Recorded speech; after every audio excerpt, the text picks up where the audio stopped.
Imagina estar frente a un muro de signos bellos e indescifrables: pájaros, ojos, serpientes, tronos, brazos, olas.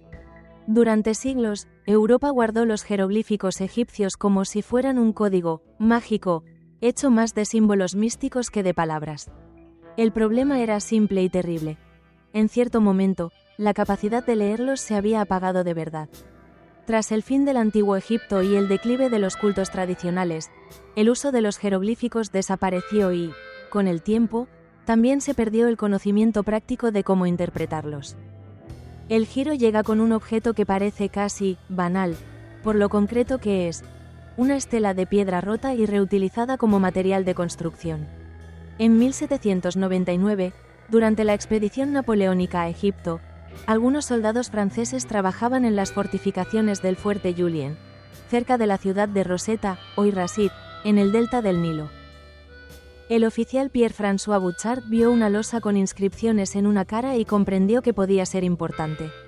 Esa piedra se haría famosa como la piedra de Rosetta y más tarde acabaría en el British Museum, donde aún se exhibe. ¿Por qué era distinta de todo lo demás? Porque no contenía un solo texto, sino el mismo decreto escrito en 3 escrituras diferentes: hieroglífica, arriba; demótica, en el centro; y griego antiguo, abajo. El texto es un decreto promulgado en 196 a.C. en nombre del faraón tolemaico Ptolomeo V Epífanes. Ese detalle es el milagro técnico. El griego era legible para los estudiosos europeos, así que por primera vez se tenía una especie de diccionario en piedra para acercarse a las 2 escrituras egipcias.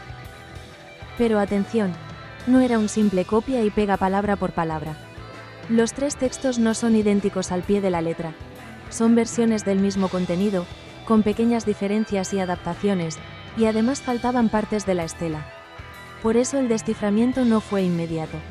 Fue una caza que duró años, hecha de comparaciones, errores, rivalidades, intuiciones y comprobaciones. Aquí aparece la primera gran idea. Los jeroglíficos no son solo dibujos simbólicos.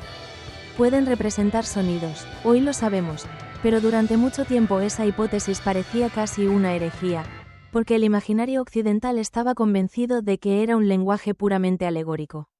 En realidad, los jeroglíficos son un sistema mixto. Algunos signos pueden funcionar como sonidos fonéticos, otros como palabras o conceptos, logogramas, y a menudo hay determinativos, signos que no se leen como sonido, sino que aclaran el significado de la palabra. Esa misma complejidad había engañado a generaciones. Un paso fundamental llegó gracias a un científico británico, Thomas Young. Al estudiar la estela, Young logró avances importantes sobre todo en el demótico, la escritura corriente, usada en la vida cotidiana y en la administración egipcia. Entendió que también allí había elementos fonéticos y que el demótico y la hieroglífica estaban más conectados de lo que se creía. Además, como otros estudiosos, empezó a fijarse en un detalle genial: los cartuchos, esas marcas ovaladas, en los jeroglíficos que a menudo contienen nombres reales. Si en el texto griego del decreto aparecían nombres como Ptolomeo, entonces buscar el equivalente jeroglífico dentro de un cartucho podía dar letras, sonidos, correspondencias. Pero la verdadera explosión llegó con Jean-François Champollion. Champollion tenía un arma extra. Conocía el copto, la lengua litúrgica cristiana de Egipto, que conserva muchas raíces del antiguo egipcio. Esta intuición era poderosísima. Si los jeroglíficos transcriben sonidos y palabras del antiguo egipcio, entonces el copto puede ser una huella viva para adivinar pronunciaciones y significados. En 1822, Champollion publicó la célebre Lettre à M. Dacier, considerada el texto fundacional del desciframiento sistemático de los jeroglíficos. ¿Qué hizo de verdad revolucionario?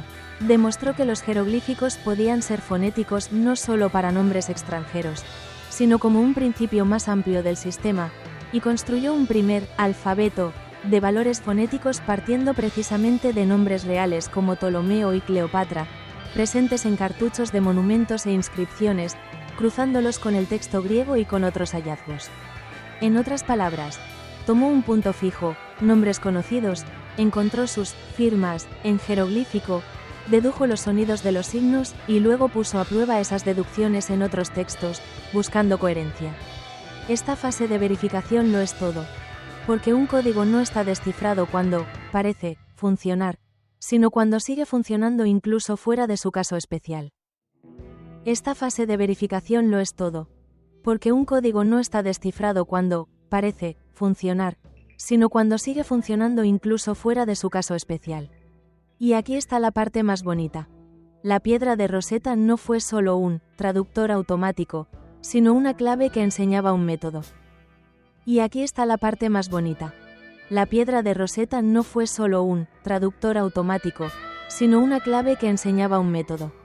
Una vez reconocidos los mecanismos, cartuchos, signos fonéticos, determinativos, la alternancia entre escritura sagrada y escritura práctica, se podía empezar a leer otros monumentos, otras estelas, otras tumbas. Desde ese momento Egipto dejó de ser solo una imagen y volvió a ser una voz. Nombres, títulos, plegarias, biografías, contabilidad, insultos, poemas, listas de ofrendas, fórmulas funerarias. Se abrió un archivo de milenios. Un detalle a menudo subestimado es que este desciframiento también fue una batalla cultural. La expedición de Napoleón Bonaparte llevó a Egipto a estudiosos y técnicos junto a los soldados, y la Europa del siglo XIX vivía una auténtica fiebre de Egipto. Museos, colecciones, excavaciones, competencia entre naciones. La piedra de Rosetta, por tanto, no es solo un objeto arqueológico.